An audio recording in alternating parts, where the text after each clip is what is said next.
सो hey guys, मैं हूं सनी शर्मा और शर्मा जी के ब्लॉग्स में आपका स्वागत है।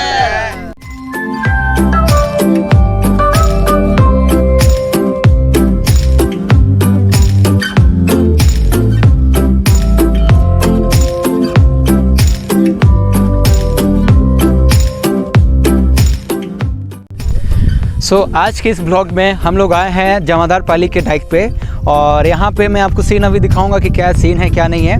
बहुत ही ब्यूटीफुल नज़ारा यहाँ का। दोस्तों, आज के इस ब्लॉग में हम बाइक का रिव्यू करेंगे। हमारे पास R15 V3 है, R15 V1 है एंड पल्सर 150 है, ड्यूक 200 एंड NS 200 है। तो दोस्तों, आज हम इस बाइक का रिव्यू करेंगे कि आपके लिए कौन सा एक बजट फ्रेंडली बाइक रहेगा और इसी के साथ हम ऑनरशिप रिव्यू देंगे। कौन से बाइक के साथ कैसा एक्सपीरियंस रहा, इसका हम रिव्यू आज इस ब्लॉग में दिखाएंगे। तो चलिए वीडियो को शुरू करते हैं। चलिए वीडियो को स्टार्ट करते हैं और पूछते हैं हमारे बिकी भाई से, उनका पल्सर 150 है और उनका क्या रिव्यू है क्या नहीं, उनसे चल के बात करते हैं। ये मेरा बजाज पल्सर है ट्विन डिस्क 150 और इसको 2 साल में चलाने के बाद 40,000 किलोमीटर के बाद आपको मैं कुछ रिव्यू देना चाहता हूँ कि जैसे कि इसका अच्छा है, राइडिंग पोस्चर बहुत अच्छा है। इसको आप चलाओगे तो बहुत एंजॉय करके चलाओगे, बहुत अच्छा लगता है, कमर में कोई दर्द नहीं होता। और जैसे चलाने के बाद और बताना चाहता हूँ, इसका डिमेरिट जो है आपका वो चेन पॉकेट का साउंड आता है, तो उसको फ्रीक्वेंटली क्लीन करना पड़ेगा आपको, बार बार क्लीन करना पड़ेगा, साफ रखना पड़ेगा, तभी वरना साउंड आता है। और थोड़ा यहाँ पे फ्रॉग में थोड़ा साउंड आएगा। आपकी बाइक का माइलेज कितना? देखिए 40 से 45 आ जाता है। जैसे आप टाउन के अंदर चला रहे हैं तो आपकी राइडिंग के ऊपर डिपेंड करता है, कभी 35 तक भी आ जाता है आप ज़्यादा क्लॉज यूज़ कर रहे हैं तो, वरना हाईवे में तो 45 तक आ जाता है। आपने कितने में इसको परचेज़ किया था? मैंने खरीदा था अराउंड 96 था उस टाइम। कितने साल पहले लिया था बाइक? 2 साल पहले लिया था। Thank you. मैंने अपने धन्नो को 2 साल पहले परचेज़ किया था और इसको अराउंड मैंने अभी तक 10,000 किलोमीटर चला लिया है और इसके साथ मेरा एक्सपीरियंस बहुत ही अच्छा रहा। अभी तक इसमें कुछ भी डिमेरिट या फिर कोई भी खराबी नहीं आई है। ये अभी तक अच्छे से अपना वर्क करती है। और तो सनी जी, आप हमें ये बताइए कि आपको ये बाइक चलाते हुए कैसा फील होता है? मतलब सीटिंग पोस्चर कैसा है, हाईवे में कैसा है, टाउन के अंदर कैसा है, बताइए। देखिए रवि, मैं ये बताना चाहूँगा कि जो इसका पोस्चर है चलाने के लिए, वो एक्चुअली तो बहुत ही ज़्यादा एग्रेसिव लुक है इसका, जो जिसके वजह से हमारा पोस्चर एग्रेसिव हो जाता है। जिसके वजह से क्या होता है ना, हम जब ऐसे इसको राइड करते हैं तो हमारे स्पाइनल कट पे सबसे ज़्यादा प्रेशर आता है और इसी के साथ जब हम राइड करते हैं हम बॉडी का सारा वेट हमारे हैंडल पे आता है, ठीक है, जिसकी वजह से हमारे पाम पे बहुत ही ज़्यादा फोर्स पड़ता है और उससे बहुत हैवी पेन होता है, ठीक है। तो आप हमें ये बताइए, 150 सीसी सेगमेंट का बाइक होते हुए इसका पावर आउटपुट कैसा है? अगर दूसरे बाइक के हिसाब से देखा जाए, ठीक है, जैसे अगर हम अनदर बाइक को कंपेयर करें इससे, तो इसका पावर बहुत ही ज़्यादा हाई है क्योंकि इसमें बहुत ही सारे एडवांस फीचर्स मॉडिफाई किए गए हैं, ठीक है, जिसकी वजह से इसका पावर बहुत ही ज़्यादा बढ़ के आगे आता है। तो पावर के मामले में ये बहुत ही ज़्यादा बेहतरीन साबित होता है। सनी जी, आप हमें ये बताइए ओवरटेक के मामले में कैसा है?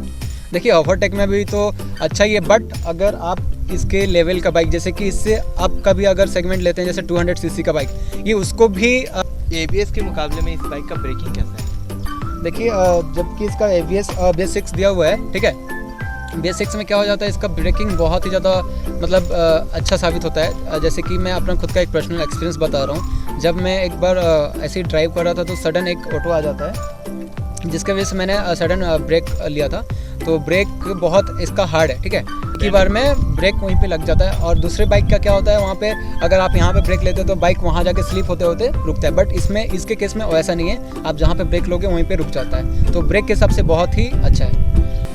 क्या ये बाइक आपके लिए वैल्यू फॉर मनी साबित होता है?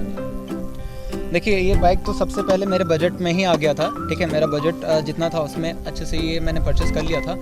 और ओवरऑल इस बाइक की बात करें तो ओवरऑल ये सब बेहतरीन है। इसका प्राइस भी बहुत अच्छा है, ठीक है, और लुक वाइज भी बहुत औसम बाइक है। बट इसका एक चीज़ डिसमेरिट मैं बताना चाहूँगा कि इसका जो सीटिंग पोजीशन है, पोस्चर है, वो बहुत ही नेगेटिव लगा मुझे, जिसकी वजह से मेरा खुद का एक अनुभव रहा है कि अभी मेरे को स्लिप डिस्क है और जहाँ तक मुझे लगता है कि इसके वजह से ही मुझे स्लिप डिस्क हो गया है। सो सीटिंग के मामले में इसको मैं रिकमेंड नहीं करना चाहूँगा। तो सनी जी, एक और हम ऐड करना चाहते हैं, अगर कोई डेली ड्राइविंग करता है अपना सिटी कम्यूट के लिए, कम्युनिकेशन के लिए, तो ये बाइक आप उसको रिकमेंड कर रहे हो कि?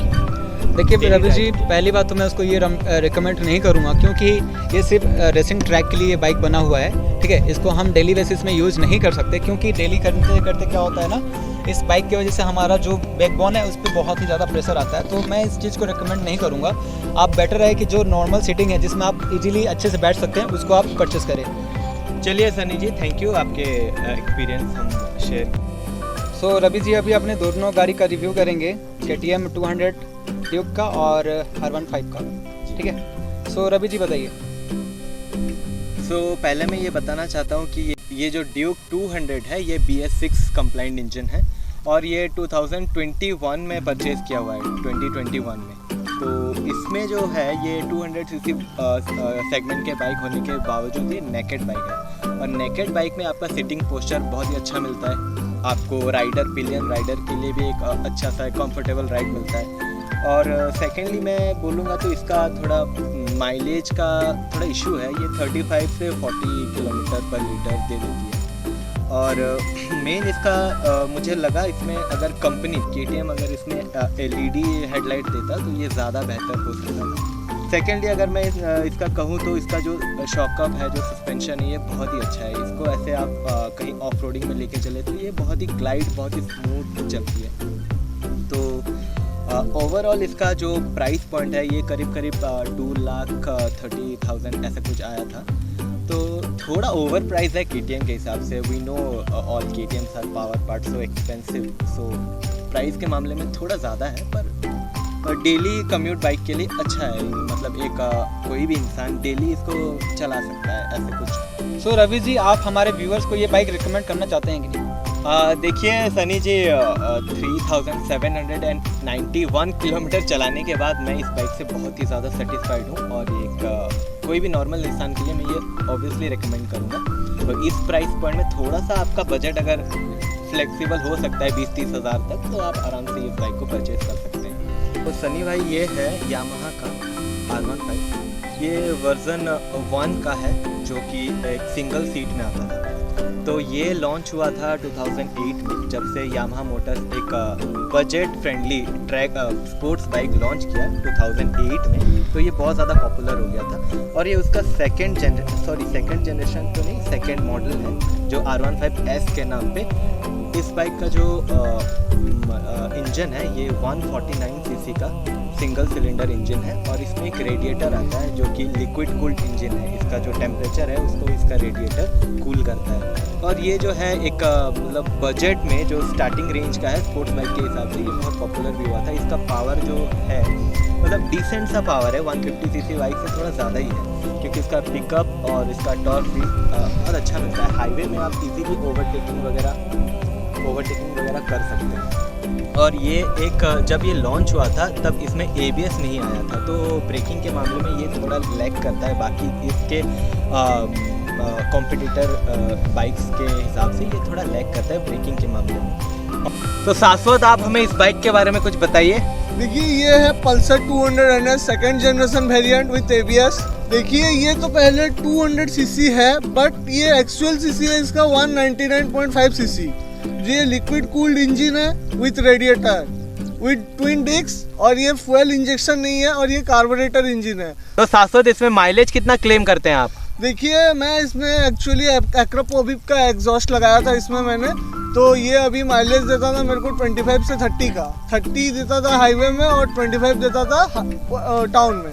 तो आपका जो स्टॉक साइलेंसर लगा था उसमें आप कितना माइलेज क्लेम करते थे? उसमें मैं हाईवे में क्लेम करता था 35 का माइलेज, और टाउन में क्लेम करता था 30 का। तो शाश्वत, आप इस बाइक को कितना में परचेज किए थे और आपको ये कितना वैल्यू फॉर मनी लगता है? देखिए, ये हमारे सिटी में मैंने लिया था इसको 1,32,000 ऑन रोड प्राइस में। 1,32,000, नाइस। और ये बाइक आपको कितना वैल्यू फॉर मनी लगता है? देखिए, ये बाइक तो मैं सबको सजेस्ट करना चाहूँगा, क्योंकि ना इसका बाइक का जो परफॉर्मेंस है इतना लाजवाब है। और तो आपको डेली चलाने में इसको आपका मतलब कंफर्टेबल कितना है? देखिए, मैं ये बोलना चाह रहा हूँ, डेली चलाने में ये बाइक का कोई खराबी नहीं है, क्योंकि ना ये सो रवि जी, आप पहले हमारे बाइक्स को रिव्यू कीजिए कि कौन सा बजट फ्रेंडली है, क्योंकि एज अ एक्सपीरियंस होल्डर आपको अच्छा सा एक्सपीरियंस है कि आप हमारे व्यूअर्स को सजेस्ट कर सकते हैं कि कौन सा बाइक आपके लिए बेस्ट हो सकता है? तो हमारे पास है दो sports bike, R15V3 and R15V1S, और हमारे पास है दो naked bike, KTM Duke 200 and NS 200, Bajaj Pulsar NS 200, और एक हमारे पास 150cc का बजाज पल्सर बाइक है, जो कि वो भी बहुत 150cc रेंज से स्टार्ट होता है उसका भी। तो मैं ये बता देना चाहता हूँ, अगर आप एक डेली कम्यूट बाइक चाहते हैं, मतलब डेली ड्राइविंग करना चाहते हैं, और आपका ज़्यादा कुछ ट्रैवलिंग नहीं है, तो टाउन के अंदर 20 से 30 किलोमीटर हार्डली आप चलाते हैं, तो आप बजाज पल्सर 150 को आराम से कंसिडर कर सकते हैं, क्योंकि ये बजट फ्रेंडली भी है, अच्छा माइलेज भी देती है, और उसका सिटिंग पोस्चर आपको बहुत ही ज़्यादा कंफर्टेबल लगेगा। उसके बाद अगर आप थोड़ा एंथुसियास्टिक राइडर हैं और आपको मतलब ऑफ रोडिंग वगैरह करना पसंद है, तो आप ऑब्वियसली पल्सर 200 NS को कंसिडर कर सकते हैं। उसके बाद आपका थोड़ा प्राइस अगर ज़्यादा है तो आप KTM 200 ड्यूक को भी कंसिडर कर सकते हैं, क्योंकि दोनों ही बाइक 200cc के सेगमेंट में आते हैं, और दोनों ही कमाल के फीचर्स और कमाल के ABS के साथ आते हैं, और इनका पिकअप भी बहुत ज़्यादा हाई है। उसके बाद स्पोर्ट्स बाइक में आते हैं। स्पोर्ट्स बाइक हमारे पास R15V3 है, उसका सिटिंग पोस्चर R15V1 से अच्छा है, और R15V1 में ABS नहीं है, R15V3 में ABS है, और वो 3rd जनरेशन R15 है, और ये लेटेस्ट टेक्नोलॉजी के साथ आता है। इसमें VVA टेक्नोलॉजी है, जो वेरिएबल वाल्व एक्चुएशन होता है, और आपको हाई गियर में भी, आपका गियर रेशियो अगर हाई भी रहा तो ये आपको पिकअप में पिस्टन को लोड नहीं देता, ये पिकअप ECU के हिसाब से सेट करके आपको स्पीड दे देता है। आपको फ्रीक्वेंटली गियर चेंज करने की ज़रूरत नहीं, ये एक टेक्नोलॉजी V3 में अवेलेबल है। और इसके बाद आपका V1 जो है अभी ये बंद हो चुका है, और ये 2017 में शायद 2015 में ये आया था, और इसमें ABS वगैरह नहीं है, बट इसका माइलेज V3 से थोड़ा ज़्यादा है। जी, अगर मैं आपसे एक क्वेश्चन पूछूं कि अगर आप हमारे व्यूअर्स को सजेस्ट करें कि ये सब में से आप कौन सा बाइक मतलब मेरे अगर व्यूअर्स खरीदना चाहें तो आप कौन सा बाइक सजेस्ट करना चाहेंगे? देखिए, व्यूअर्स का अलग अलग डिमांड होता है, अलग अलग प्राइस पॉइंट होता है, उनका अलग अलग डिमांड मतलब नीड्स होते हैं। तो नेकेड और ऑफ रोडिंग के लिए मैं सजेस्ट करूँगा 200 NS या फिर KTM Duke, थोड़ा बजट हाई में। और डेली कम्यूट के लिए मैं अच्छा माइलेज, अच्छा पिकअप के लिए 200 पल्सर 150, और अगर आपको स्टाइलिश बाइक चाहिए और थोड़ा मतलब ऐसे आपको चौड़ मारना है, थोड़ा सॉफ करना है, तो V3 में आप जा सकते हैं। That's all. Thank you Ravi ji. Thank you.